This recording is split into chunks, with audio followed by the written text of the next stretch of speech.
This is day 2 of solving quadratic systems. Now instead of having a circle and a linear function, we're going to have two quadratic functions that are parabolas.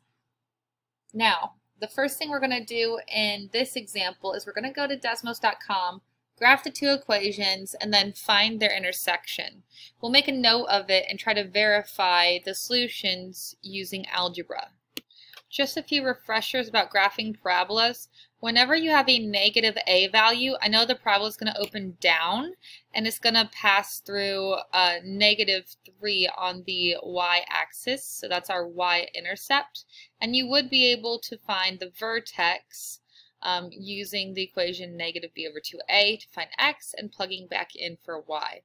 Now, we already went over this in the quadratics unit, so I'm not going to spend too long. But when I graph it, you can see, like I said, it would open down because it was negative, and it does pass through -3 right here on the y-axis. Because this one's positive, I know it's going to be opening up. It also passes through, so look, we have a point of intersection here, and then we also have another point of intersection here. Please make a note of our two solutions, which is 0, -3, and -1, -6. Then we're going to take a look at our notes worksheet and try to prove this algebraically. So using Desmos, we now know what we're working towards. We're going to verify using, once again, substitution. We have y equals x squared minus 2x minus 3. Oops, that's supposed to be a negative. So y equals a negative x squared plus 2x minus 3, and a y equals x squared plus x minus 3. They're already solved for y on both equations, so you could either take y and plug it in here into the second, or you could take the second equation and plug it into the first. It doesn't really matter. Whenever you have y equals something, you just set the two equations equal to one another. So I have negative x squared plus 2x minus 3 equals x squared plus 4x minus 3. Because it's a quadratic, I would like to get it set equal to 0. I prefer for my x squares to be positive, so I'm going to add x squared to each side. Then I have to move everything else over, so minus 2x on each side and plus 3 on each side. And it also happens to cancel out the 3's on the right-hand side, leaving us with 0 equals 2x squared plus 2x. Now, just because this doesn't have 3 terms doesn't mean it's not factorable, because it is. Remember, the first thing you should look at when you're factoring is pulling out a GCF, and there is a GCF here of 2x. So that's exactly what I'm going to pull out. If you pull out a 2x from each term, remember you could divide each term by the 2x to see what you get. You should be left with x plus 1. To get the solutions, I set each equal to 0. So 2x equal to 0 would give me a solution of 0, and x plus 1 equal to 0 would give me a solution of -1. This gives us our x values. Remember, we need to substitute it in to one of our original equations in order to get the y values. This one's probably easier just because it doesn't have the negative x squared, but it's up to your discretion. If I plug in x equals 0, using the second equation, that would look like y equals 0 squared plus 4 times 0 minus 3, or 0 plus 0 is -3. Or minus -3, so y is -3. That gives us the coordinate 0, -3. When x is -1, we plug it into, I'm going to do the second equation. We have -1 squared plus 4 times -1 minus 3. Whenever we square a negative number, or really any even power of a negative number, it will become positive. So this becomes 1 minus 4 minus 3, or y equals -6. So this right here gives us our second solution, which is -1, -6. This time we're going to solve algebraically and then go on Desmos to check our answer. Once again, because it's y equals and y equals, we can just set them equal to one another. X squared plus 1 equals 2x squared minus 3. Because it's a quadratic, we want to get it set equal to 0, and I like to keep my x squared positive, so that's exactly what I'm going to do. There's actually two ways you could do this problem, and I'll talk about them here in a moment.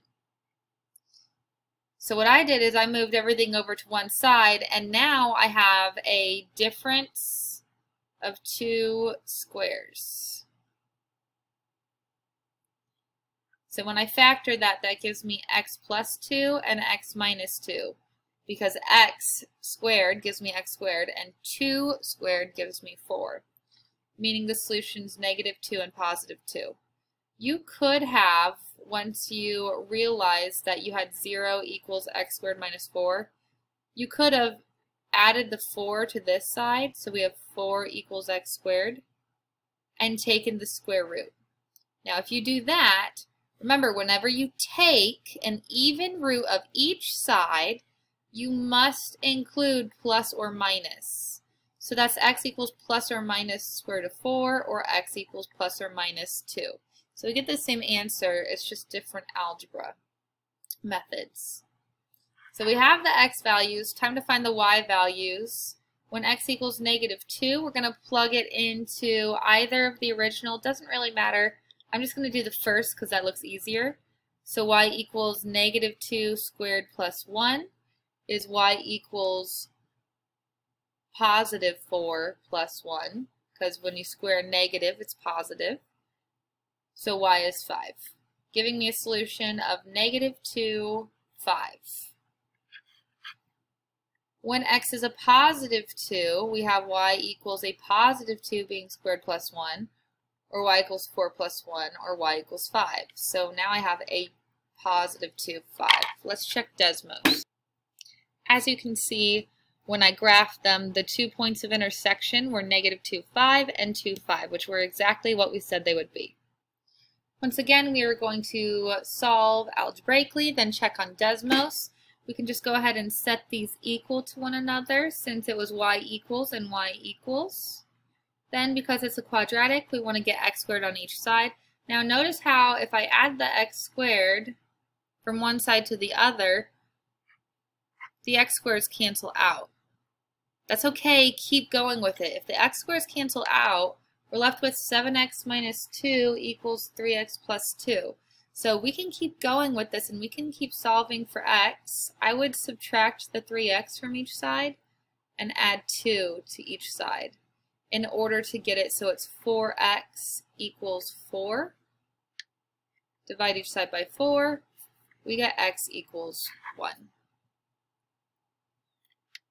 Plugging this x value back into one of the original equations, it doesn't matter which one, I'm just going to use the, it doesn't matter, I'll do the first one. So it's y equals a -1 squared plus 7 times 1 minus 2 gives me y equals a -1 because it's a -1 squared. 1 squared is 1, so that's a -1 plus 7 minus 2. And that gives me a y equals a +4. Now that we have the y value, we can write our final answer as a coordinate. And we can also check Desmos. Here's the graph in Desmos. As you can tell, there is a point of intersection right here. If you zoom out, you can see that they still are not intersecting. So that would just be our one solution. Now you're seeing that we can have 2 points of intersection or 2 solutions. We can also have one solution. And then if we were to have no solution, it would be parabolas that don't intersect at, which brings us to our last example. For this one, we have 2 different equations, but this time it's not y equals and y equals. So you have 2 choices. you could either just take y and plug it in here, so it would be negative x squared plus x squared plus 5x plus 2 equals 5x minus 7, or you could add x squared to each side to get y equals x squared plus 5x minus 7. So now we have y equals and y equals, and we can set them equal to one another. And that's what I'm going to do. Now, because it's a quadratic, we know that we would like for our x squares to be equal to 0, or excuse me, our equation equal to 0. But watch what happens when I subtract the x squares. They cancel. Watch what happens when I try to move over the 5x. It cancels. So I'm just left with 2 equals negative 7. Now that's a false statement, and we know that that's no solution. Let's see what that looks like graphically in Desmos. You can see our first equation and second equation. These parabolas never actually touch, so since there's no point of intersection, there is no solution.